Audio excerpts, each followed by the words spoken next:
Bronwen Maddox joins us from the Institute for Government. Staggering, and no one saw it coming. But what happens now? I mean, we've heard from MPs saying they can just go back to work. Parliament's literally across the square here. They could walk back in through those doors right now, couldn't they? They can, absolutely, and I would think that many of them will do exactly that. They've called, as we've heard, they've called on the Speaker to try and get a session in the Chamber as soon as possible.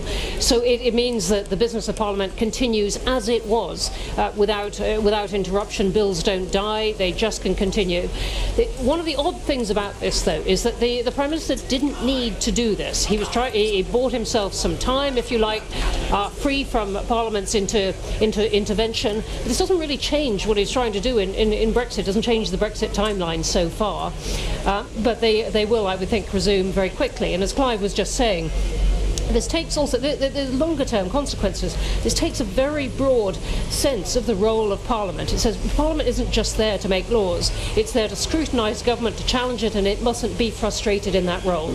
And that is part of what is really going to enhance its powers going forward. How difficult do you think this is for Boris Johnson? I mean, the Supreme Court said he's acted unlawfully. He has said, you know, he respects the judiciary, he respects the law, he will abide by the law.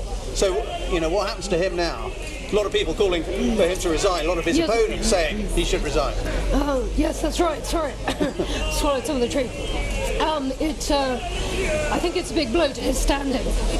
He really has to somehow absorb this. It doesn't change what he's trying to do. He's at the United Nations in New York at the moment. He will come back and try and run the Conservative party conference as normal next week.